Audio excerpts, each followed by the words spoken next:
नमस्कार, आप देख रहे हैं द हिंद 24 न्यूज और मैं हूं आपके साथ साक्षी निर्वाण। आइए नजर डालते हैं आज की कुछ खास खबरों पर। अलीपुरद्वार में एक संगीत कार्यक्रम के दौरान वरिष्ठ पत्रकार अरिंदम सेन के साथ महिला सब इंस्पेक्टर कृष्णा बर्मन का विवाद सामने आया। घटना रात लगभग 11 बजे NF रेलवे बिल्डर्स एसोसिएशन के काली पूजा मैदान के पास हुई। बताया जाता है कि दो युवकों के बीच झगड़े की खबर वीडियो रिकॉर्ड करते समय महिला SI ने पहले पत्रकार का मोबाइल छीन लिया। जब अरिंदम सेन ने पहचान पत्र दिखाकर मोबाइल लौटाने की मांग की तो SI ने उन्हें सपाट थप्पड़ मार दिया। स्थानीय लोग और पत्रकार की पत्नी परमिता सेन जब विरोध किया तो SI ने पत्रकार की पत्नी का हाथ पकड़कर थाने ले जाने की धमकी दी। स्थिति बिगड़ने पर अन्य पुलिस अधिकारी पहुंचे और विवाद को नियंत्रित किया। जिला पुलिस ने इस मामले में महिला SI के खिलाफ डिपार्टमेंटल जांच शुरू कर दी है। इस घटना की निंदा करते हुए अलीपुरद्वार के विधायक और पूर्व पत्रकार सुमन कांजीलाल ने कहा कि ऐसे व्यवहार को स्वीकार नहीं किया जाएगा। वहीं विपक्षी नेता शुभेंदु अधिकारी ने भी सोशल मीडिया पर इस घटना पर कड़ी प्रतिक्रिया दी।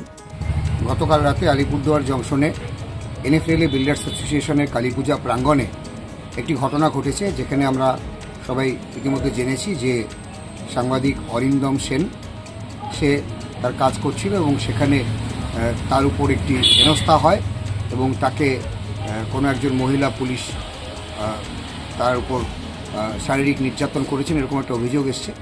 এই ঘটনাটি শোনার পরেই আমি আজকে আমাদের আলিপুরদুয়ার জেলার মাননীয় পুলিশ সুপারের সঙ্গে এই নিয়ে কথা বলেছি।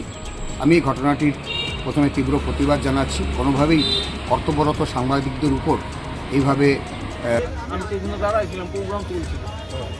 এবার প্রোগ্রামের ওখান থেকে পুলিশ দেখলাম 2-3 জনকে ট্রেনে হিচড়ে নিয়ে আসতেছে। এবার ওটা ছবি করছি, তা ওটা ছবি করার পর হয়ে গেছে, কিন্তু পুলিশ আইনের মধ্যে বসায় দিয়েছে। এবার এক মহিলা কনস্টেবল SI সম্ভবত আইসে প্রথমে আমার মোবাইল টানে না। এবার আমি কার্ড দেখালাম যে এই তো আমার কার্ড, আমি ABP আনন্দের সাংবাদিক। হঠাৎ থাপ্পড় মেরে দিল। এইবার তো পাড়ার সবাই চিৎকার করে উঠছে, পরিবার, ফ্যামিলি, মেয়ে, বউ, যে আপনি ওনাকে মারলেন কেন, উনি তো কাজ করতেছে। এইবার যখন উনি ছিল, একটু বলবেন যে আজকে সাংবাদিকের ওপর নিগ্রহ হয়েছে এক মহিলা কনস্টেবল দ্বারা, এমনটাই অভিযোগ পাওয়া যাচ্ছে, কি বলবেন? ব্যাপারটা হলো, আমরা তো এখানে দাঁড়িয়ে প্রোগ্রাম দিচ্ছি রোজকার মতো, তো মাঠে তো খুব ভালোই প্রোগ্রাম চলছে। হঠাৎ করে দেখি একটা ক্যাওস হলো, তো স্বভাববশত সাংবাদিক ও খবরের জন্য যাবেই, যে ক্যাওসটা কি, ঘটনাটা কি, ও তো দৌড়ে গেল। তার কয়েক সেকেন্ডের মধ্যে আমি দেখলাম দুজন ছেলেকে ধরে আনলো, ঠিক আছে।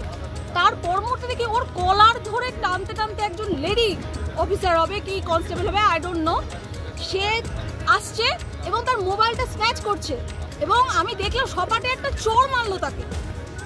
তখন আমি দৌড়ে গেলাম, কারণ আমার হাজবেন্ড যার নিগ্রহ হয়েছে তার কিন্তু 2 মাসও হয়নি, তার অপারেশন হয়েছে, মেজর 2টো অপারেশন হয়েছে। আমি চিৎকার করতে করতে যাচ্ছি যে ওনার মেজর অপারেশন হয়েছে, প্লিজ ওনাকে ছাড়ুন, কি করেছেন উনি তো কাজ করতে গেছে। কোনো কথা না। বাদ বাকি অফিসাররা ঠিক আছে, তারা কোঅপারেট করলো, বললো না না ম্যাডাম আপনি শান্ত হন। কিন্তু ওই মহিলা অফিসার এতটা মিসবিহেভ করলো, উনি আমাকে পর্যন্ত টানছেন যে আমি চল তোকে পর্যন্ত নিয়ে যাবো, চল তোকে ভর্তি করবো, এইভাবে লিটারালি। এই देखते रहिए द हिंद 24 न्यूज।